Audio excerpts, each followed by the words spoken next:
Hello hello साथीहरू सबैजनालाई दर्शन नमस्ते। हामी तीनजनाको तर्फबाट है आज चाहिँ हामी टक्कै यो कार्सल भन्ने ठाउँमा चाहिँ यसरी काम गरेर फुलबारीमा घुम्न आएको है। हामी चाहिँ टक्क लाएर यता चाहिँ हाम्रो गुरुङोला दाइ है।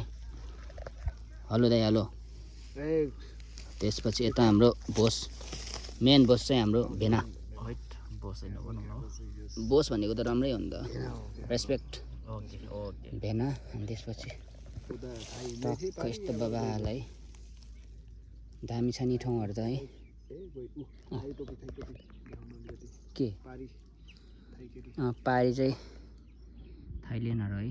के भन्छ थाइल्यान्डको मान्छेहरूले? थाई थाई थाई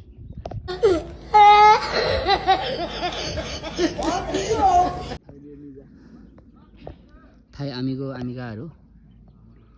टक्क अनि फुलै फुल छ, घाँसै घाँस, हरियाली। टक्क रुखहरू चाहिँ बबाल छ कि है, एकदम बबाल। बस्नले एकदमै सुनसान चिर। त्यही त बोल्दै कि भात साथ यहीँ लिएर आएर खायो नि हुने रहेछ कि है। टक्क हामी तिनजना चाहिँ ल साथीहरू भोलि चाहिँ हामी भोलिदेखि चाहिँ हामी तिनजना चाहिँ भात हान्ने हो यहीँ है। सम्झे है? के पुक्लुकै सुत्यौँ कि हामी तिनजना है एकछिनको लागि सुत्यौँ है। ल सुत्यो ल दाइ। ल रेडी सुतौँ न ल। 1 2 3 गो।